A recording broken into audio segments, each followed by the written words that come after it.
కావచ్చు. నాకు చిన్న అది మంచి చెడు అలవాటు.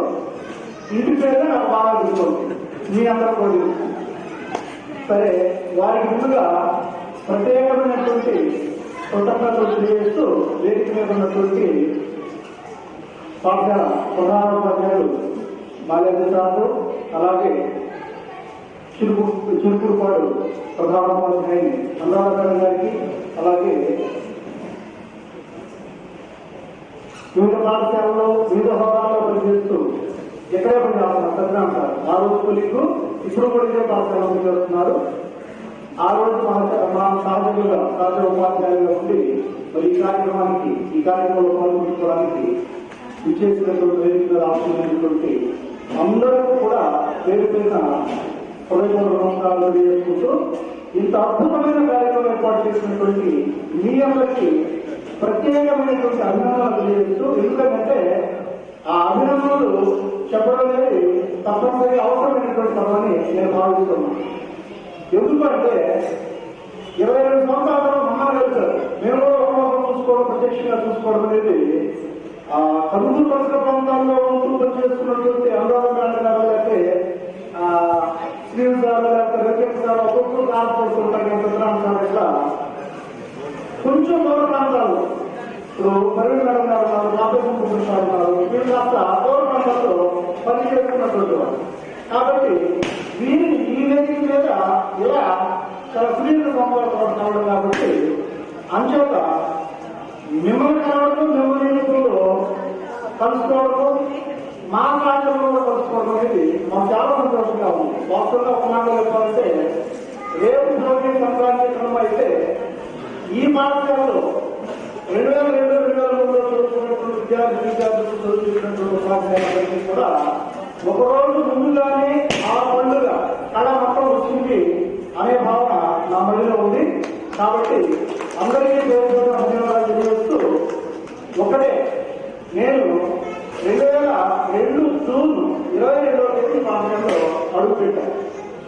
మేడం గారికి అంటే మేడం గారు ఎక్కువగా వెళ్ళారు, అనురాధ మేడం గారు దాదాపు చెప్తే నేను ఆ ప్లేస్ లో సంగీత ఉపాధ్యాయులుగా ఈ పాఠశాలలో అడుగుపెట్టడం జరిగింది. నా మొదటి క్లాస్ విద్యార్థులు నాకు సర్వీస్ మొత్తం మీద అంటే ఇప్పటికీ 3 పాఠశాలలు స్కూల్ ఎక్స్టెండ్ గా 3 పాఠశాలలు పనిచేసి ప్రస్తుతం అంటే హెడ్ ఎంఈఓగా ఉన్నాను. పాఠశాలలో స్కూల్ ఎక్స్టెండ్ గా పనిచేసి 3 పాఠశాలలో కూడా సీఎస్పురంలో మాకు అంటే ప్రత్యేకమైనటువంటి అభిమానం. ఎందుకంటే ఆ రోజుల్లో మేము ఉపాధ్యాయులుగా పాఠాలు చెప్పినప్పుడు మా దగ్గర చదువుకున్నటువంటి విద్యార్థులందరూ కూడా ఇందాకే వచ్చినప్పుడు మీతో ముచ్చటించే సమయంలో మేము తర్వాత మాట్లాడుతున్నాం. ఇప్పుడు తరం విద్యార్థులు అప్పుడు తరం విద్యార్థులున్నటువంటి చిన్నపాటి వ్యత్యాసాన్ని కూడా మేము ఒకసారి చర్చించుకోవడం జరిగింది. అప్పుడు విద్యార్థులు రాజధాని క్యాంపస్ వచ్చిన తర్వాత పుస్తకం వేసుకున్న తర్వాత ఎలా ఉన్నారు, టీచర్లు మంచి కాదు అడిగిన తర్వాత రెండమ్మా కూర్చోండమ్మా అంటే రమాలని అందరూ కూడా అలాగే టీచర్లు ఉన్నారు ఆ బ్యాచ్ విద్యార్థులు. మేము కొంతమంది ఉద్యోగం ఉపాధ్యాయులు మేము కొంతమంది సర్వీస్ లో ఉన్నాం. అప్పుడు విద్యార్థులు చెప్పుకోవచ్చు, ఇప్పుడు 45 ఉన్నారు. మరి మేము సంబంధించి కూర్చొని రాయనంటే అంటే కూర్చొని రాయని అనుకున్నాను మీరు అదిలా భావించాలంటే, ఎందుకంటే అప్పటి విద్యార్థులు ఆ 15 సంవత్సరాలు వయసున్నప్పుడు ఎలా చదువుతుంది చూస్తున్నామో అలా చదువుతుంది పిలవడమే మాకు అది అలాగే వస్తూ ఉంది. కూర్చొని అమ్మాయి అంటే కూర్చోడానికి కథ రాయిస్తున్నారు. అంటే గురువులు అంటే గౌరవం, అభిమానము, ఆ ప్రత్యేకమైనటువంటి అది మీకు మరి తల్లిదండ్రుల గురించి గొప్ప చెప్పుకోవడం లేకపోతే మీకు విద్యార్థులు చెప్పినటువంటి గురువులు మీకు నేర్పించినటువంటి సంస్కారాలు అనుకోవడం అది ఎంత చెప్పినా మీ గురించి తక్కువే. అంటే కష్టపడి చదువుకోవడం ఏంటంటే విద్యతో పాటు బుద్ధి కూడా మంచి సంస్కారము ఇప్పటికీ కూడా మనం నిలుపుకొని ఇన్ని సంవత్సరాల తర్వాత కూడా నిలుపుకొని అలాగే అదే అభిమానం గొడవలతో ఉన్నారంటే మాకు మనం చూస్తే మాత్రం చాలా వస్తుంది. మేడం గారు ఇప్పటికే చాలా మంది ఆల్రెడీ జీవితాల్లో స్థిరపడి ఉన్నారు. ఇంకా కొంతమంది ఆ స్థిరపడడానికి ప్రయత్నాలు చేస్తున్నారు. కాబట్టి మీరు చేసే అభ్యర్థాలు సెటిల్ అయినటువంటి వాళ్ళందరికీ కూడా అభినందనలు తెలియజేస్తూ సెటిల్ అవడానికి స్థిరపడడానికి ప్రయత్నాలు చేస్తున్నటువంటి వారికి ఖచ్చితంగా మీ ప్రయత్నాలు సఫలీకృతం కావాలని చెప్పేసి ఆశిస్తూ ఆశీర్వదిస్తూ మరి ఇంత చక్కటి కార్యక్రమం ఏర్పాటు చేసి మిమ్మల్ని అందరినీ కలుసుకోవడానికి రూపంలో అవకాశం ఇచ్చినటువంటి ప్రతి ఒక్కరికి కూడా పేరున బ్యానర్ చూస్తే చాలా అర్థవంతంగా ఏర్పాటు చేశారు. ముందు ఎవరు ప్లాన్ చేశారేమో కానీ ఒకటి కృతజ్ఞత, మరొకటి అభినందన.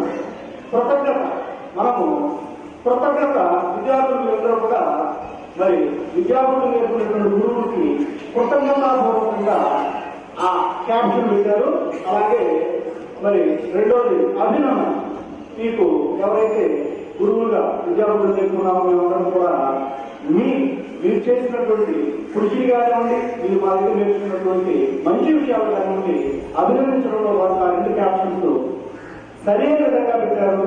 కాబట్టి ఆ పూర్వ విద్యార్థుల ఆత్మీయ సమ్మేళనంలో కృతజ్ఞత అభినందన అనేది పెట్టడానికి మరొకసారి అందరికీ కూడా ఆ ఆలోచన చేసినటువంటి వాళ్ళందరికీ కూడా అభినందనలు తెలియజేస్తూ మరి చక్కగా అందరూ కూడా బాగా పడి ఆయురారోగ్యాలతో కుటుంబంతో సరదాగా సంతోషంగా గడిపే అవకాశం దేవుడు మీకు అందివ్వాలని ఆశిస్తూ మరి అవకాశం ఇచ్చినటువంటి మీకు చదువుతున్నటువంటి గురువులకు నాతో అందరికీ కూడా తీర్చిన ధన్యవాదాలు తెలియజేస్తూ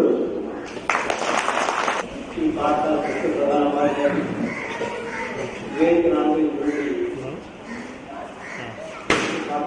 ఉపాధ్యాయులు అలాగే విద్యార్థులకు కూడా నా నేను 2000లో ప్రమోషన్ తీసుకొని వచ్చాను. సమాజం ఏంటంటే నేను స్కూల్కి వచ్చే వరకు కూడా సైన్స్ తీసుకుని వచ్చాను. నేను వెళ్ళిన స్కూల్లో అక్కడ సార్ సైన్స్ మామూలుగా నేను మ్యాథ్స్ మాకు నేర్చుకునేవారు. వాళ్ళందరూ మ్యాథ్స్ ఇక్కడ సైన్స్ తీసేది సైన్స్ చెప్పి ఒక్కసారిగా మ్యాథ్స్ రావాల్సింటారు. వాస్తవానికి నా ఫస్ట్ బ్యాచ్ లో ఆయన డైలీ టీచర్ నాకు శుభ్రాంతం లేదు చెప్పుకోవాలి. ఆ బ్యాచ్ లో సంస్కృతి మణికార్జున, తల్లీలు మణికార్జున, రావుల కృష్ణ, కోరిపాటి సంరక్షి వాడు అదే తెలియగా చదువున్నా. నిజంగా అటువంటి స్టూడెంట్స్ కంటే టీచర్గా అంటే నాకు నేను టీచర్ అంటే నా తర్వాత బ్యాచ్ ఆ తర్వాత బ్యాచ్ కోరిపాటి వాడు ఇచ్చాడు. నేను వాళ్ళకి కొంచెం పికప్ అయ్యి వర్క్ అంటే మైండ్ సెట్ అంతా సైన్స్ లో ఉండిపోయింది. నేను అప్పటిదాకా ఇంటర్మీడియట్ కెమిస్ట్రీ చేసుకుని వచ్చేవాడిని, తర్వాత యూపీ స్కూల్లో సైన్స్ చెప్పేవాడిని. నేను ఎప్పుడో బిఎస్సీలో లేదా బీఈలో మ్యాథమెటిక్స్ మనీ తీసుకోవాలి. సరే ఇవే ఫస్ట్ బ్యాచ్ మాకు నేను వెళ్ళాను. నెక్స్ట్ బ్యాచ్ నుంచి పికప్ చేసుకొని చూపించాను. పోతే మా మ్యాథమెటిక్స్ సబ్జెక్ట్ అన్నింటికి మ్యాథమెటిక్స్ ఇలాంటి ఎలాంటిగా అందరూ కోపం వచ్చింది. కానీ ఆ కోపం ఇంత అభిమానం నేను ఆశ్చర్యపోయాను. అయినా సరే అలాగే నా సర్వీస్లో ఇంకొకటి పివి నాగరాజు, వాడు క్లాసులు చాలా నిరంతరం ఉండేవాడు, ఇద్దరు వచ్చేవాడు కాదు. కానీ పరీక్ష శాస్త్రం చూస్తే అద్భుతంగా అయితే చూసినట్టు మాత్రం కాదు. తర్వాత నేను రేడియో గమనించాను, వాటి నుంచి బ్రెయిన్ ఉంది ఎక్స్ట్రాడనరీ ఇది తర్వాత తెలుసుకున్నాను. సరే తర్వాత తెలుసుకున్నా అయిపోయింది. నెక్స్ట్ పోతే మరి ఎక్కడెక్కడో దూరాలు ఉన్న అందరినీ మమ్మల్ని మరి ఫోన్ నెంబర్ సేకరించి మమ్మల్ని అందరికీ పిలిచి మాకు కూడా సంతోషం కలిగారు. అందుకే మన సార్ చెప్పినట్టుగా సంక్రాంతి అప్పుడు కాదు ఇప్పుడే వచ్చినట్టుగా ఉంది. నెక్స్ట్ పోతే నా ఒపీనియన్ నీకు నచ్చిన నాకు మీ బ్యాచ్ వాళ్ళందరూ ఒక వాట్సాప్ గ్రూప్ కావాల్సిందే. మీరందరూ కూడా గ్రూప్ తయారు చేసుకోండి.